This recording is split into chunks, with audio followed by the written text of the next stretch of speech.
지난 시간에 우리 집합의 연산 기호는 다 배웠죠? 네 가지. 합집합, 교집합, 차집합, 여집합까지 배웠지. 자, 그러면 그 네 가지 연산 기호 배웠으니까 자, 여기서 요거 그냥 미리 정리하고 갈게요. 자, 연산 기호를 배웠으니까 이제 연산 법칙을 네 가지 정도 정리를 하고 갈게. 요 연산 법칙은 여러분들 뭐에 중요하냐면 나중에 학교 내신을 볼 때 이 집합의 연산에 관한 증명 문제들이 나올 수가 있거든요, 서술형에서. 그때 이제 증명을 하실 때 연산 법칙을 이용해서 증명을 해야 되는 상황이 펼쳐져. 이거 막 벤 다이어그램 그려서 두 집합이 같은 집합이다 보이면 0점 처리하고 막 그러니까 정확하게 알아둬야 돼. 자, 그래서 첫 번째는 자, 교환 법칙.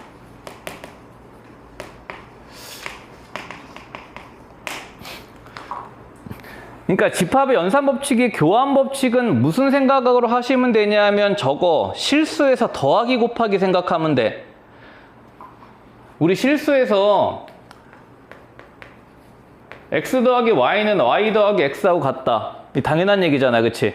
그 다음에 곱하기 x 곱하기 y는 y 곱하기 x하고 같다. 이게 교환 법칙이지. 그지? 덧셈에 대한 교환, 곱셈에 대한 교환이야. 그럼 집합에서 덧셈에 대응되는 집합이 니네 느낌적으로 뭐가 있어? 합집합이 덧셈에 관한 느낌이지, 그치? 그 다음에 곱셈에 관한 느낌이 교집합이 곱셈에 관한 느낌이란 말이야. 자, 그래서 교환 법칙은 집합에서 두 가지 연산 기호에 대해서 성립을 하는데 A 합집합 B가 자, 뭐랑 같냐 하면 B 합집합 A랑 같다. 요거 하고 그 다음에 A 교집합 B가 B 교집합 A랑 같다. 요거는 그냥 직관적으로 그냥 받아들이면 돼. 두 집합을 합했을 때 얘네들의 위치 바뀌어도 상관이 없고 교집합도 위치가 바뀌어도 상관이 없다야. 자, 그래서 이 교환 법칙은 집합의 개수 관점에서 봤을 때는 얘는 두 개의 집합에 대한 연산에 관한 얘기야. 요 두 집합에 대한 연산은 이게 유일해. 자, 그 다음에 이제 3번, 3번이래. 2번, 3번, 4번을 묶어서 갈 거야. 자, 얘 2, 3, 4는요. 공통적으로 얘는 자, 세 개의 집합에 대한 연산 법칙이 되고 첫 번째 결합 법칙이라는 게 있고 그 다음에 분배 법칙이라는 게 있고 마지막으로 흡수 법칙이라는 게 있어. 그리고 마지막에 저 맨 밑에서 이제 드모르간 법칙 한 번을 더 할 거야. 응? 자, 그럼 이제 결합 법칙이란 건 뭐냐면 요것도 실수 연산하고 똑같아. 자, 세 실수 우리가 더했어. 또는 세 실수를 곱했어. 이때 요 연산 기호가 똑같으면 뭐를 먼저 해도 상관이 없다야, 그치? 그러니까 얘를 먼저 해도 되고 그 다음에 요 놈을 먼저 해도 되고 요게 상관이 없다가 결합 법칙이야. 공통점은 뭐야? 두 개 연산 기호가 같아야 돼. 이해돼? 응? 자, 그래서 결합 법칙은 세 집합에 대해서 자, 이런 식으로 연산 기호가 같을 때 요거를 먼저 연산을 하나 얘를 연산을 하나 관계가 없다. 마찬가지 교집합에 대해서도 세 개의 연산 집합에 대해서 연산 기호가 같을 때 둘 중에 뭐를 먼저 해도 관계가 없다. 요게 이제 결합 법칙이야. 돼? 자, 근데 이제 분배 법칙은 지금 우리 연산 법칙이란 건 전부 다 교집합하고 합집합에 대한 얘기만 나와. 그러니까 실수에서 더하기랑 곱하기에 대한 얘기만 나온다고. 그럼 이제 분배 법칙은 어떨 때냐 하면 이런 거죠. 우리 실수에서 이제 곱하기가 더하기랑 연결이 돼 있을 때 일종의 우리가 전개잖아, 그치? 그래서 얘를 전개했을 때 이렇게 전개가 된다고. 그쵸? 그럼 이게 집합에도 그대로 적용이 된다는 거야. 그래서 이때는 괄호 안과 괄호 밖에 연산 기호가 이렇게 달라야 돼. 얘도 마찬가지. 합집합이 있으면 이렇게 괄호 안과 괄호 밖에 연산 기호가 다를 때. 그래서 요 두 개의 법칙의 차이는 연산 기호가 같을 때와 연산 기호가 다를 때의 차이야. 되시죠? 자, 그래서 얘를 어떻게 할 수 있냐면 분배가 된다고 생각하면 돼. 뭐가 분배가 되냐면 요 바깥에 있는 요게 요런 식으로 분배가 된다고 생각하시면 된다고. 자, 그래서 얘는 A 교집합 B, 합집합 A 교집합 C 이렇게 쓸 수 있고요. 그쵸? 반대로도 얘가 만약에 통으로 분배가 된다고 생각을 했을 때, 자, 얘는 A 합집합 B, 교집합 A 합집합 C 이렇게 분배가 될 수 있다는 거야. 그러면 여러분들 이거 똑같은 거야. 이게 분배가 되잖아. 그러면 여기서 이렇게 가는 과정이 뭐야? 인수분해잖아. 공통인수 묶이지. 그럼 집합의 연산에서도 이게 양방향이 다 될 수 있어야 돼. 내가 필요에 따라서 이렇게 전개를 할 수도 있어야 되고 여기서 이 공통 부분을 반대로 묶을 수도 있어야 된다고. 되십니까? 그 상황에 맞게 어렵진 않죠? 실수 연산하고 거의 비슷하잖아. 그치?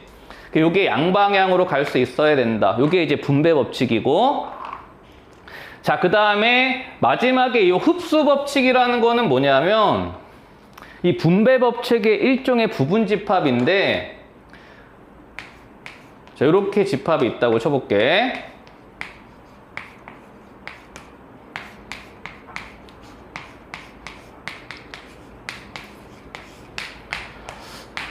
자, 그럼 요거 차이점을 한번 볼게요.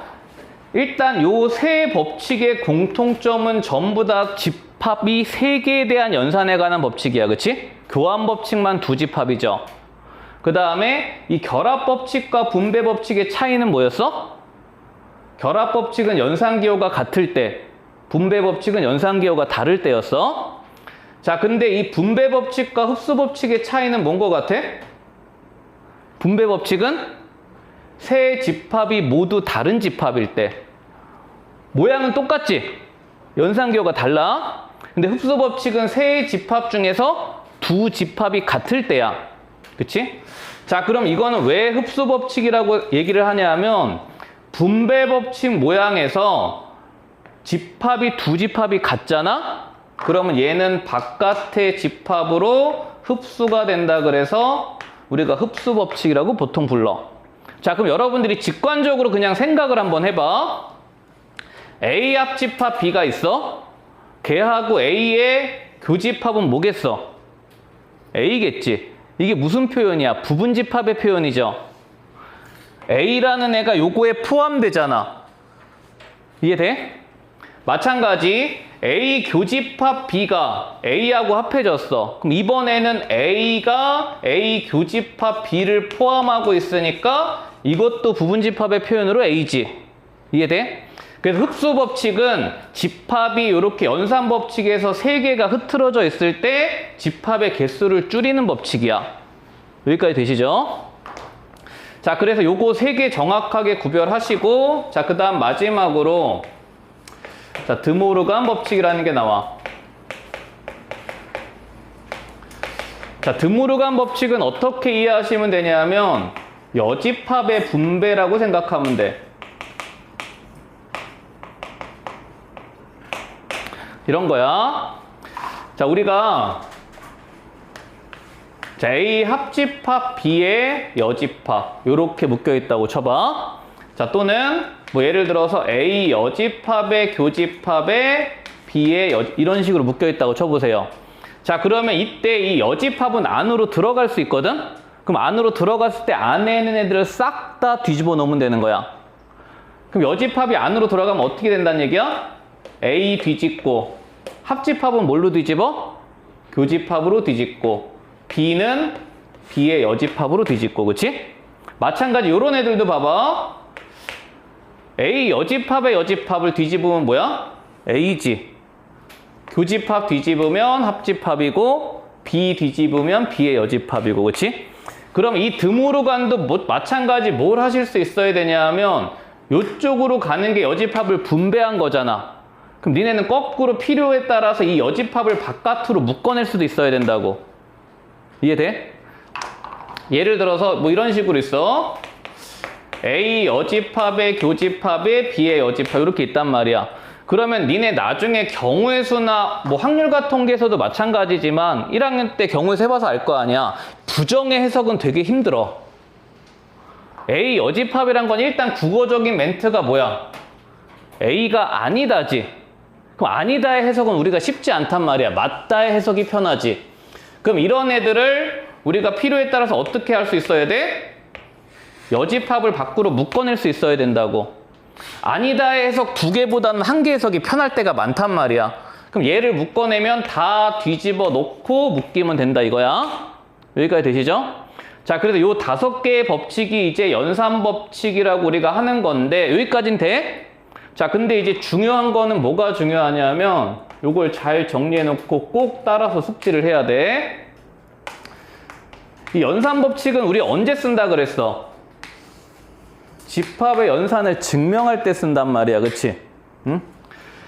자, 그럼 증명을 할 때 선생님이 나름의 증명 순서를 정해줄 거야.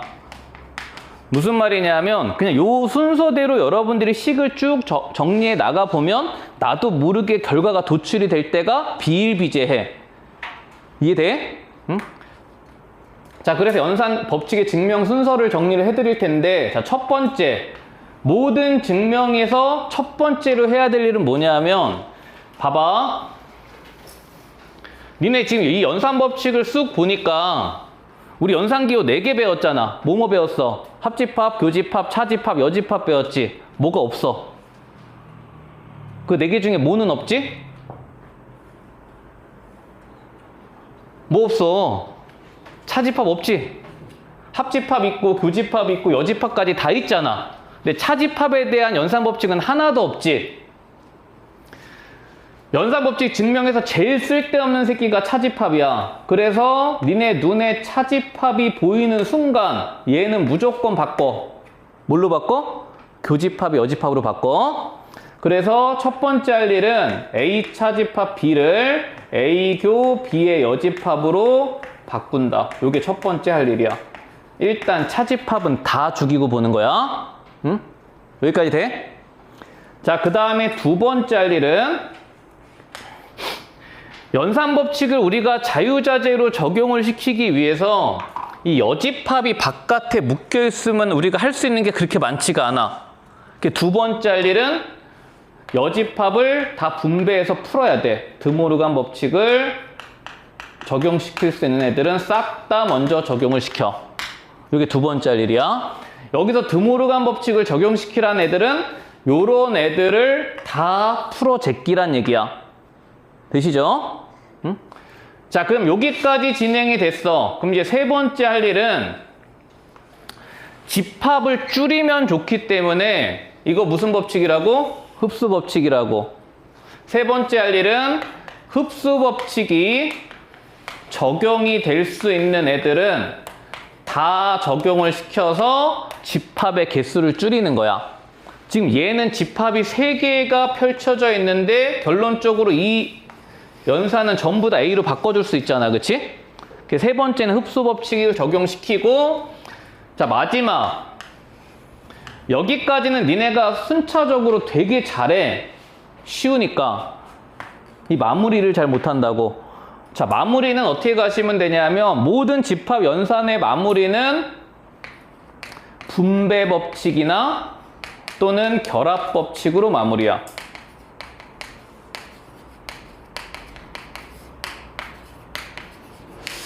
자, 근데 여기서 니네가 나중에 이제 공부를 하다 보면은 느끼실 건데 이 연산의 증명 문제가 고난도 문제들이 나올 때 있거든. 되게 빡센 애들이 있어.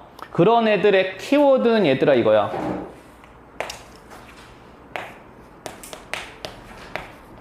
고난도 증명의 키워드는 얼마만큼 우리가 결합법칙을 잘 활용을 하느냐야.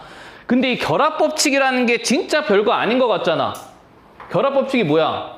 두 연산 기호가 같을 때 뭐를 먼저 해도 상관이 없다 이거 아니야. 근데 이게 되게 당연한 얘기인데 니네가 하다 보면 잘 안 보여. 무슨 말인지 이해돼? 그러니까 항상 요거 신경 쓰시면서 가야 되고, 여러분들 이거잖아. 얘와 같음을 증명을 하라 그랬어.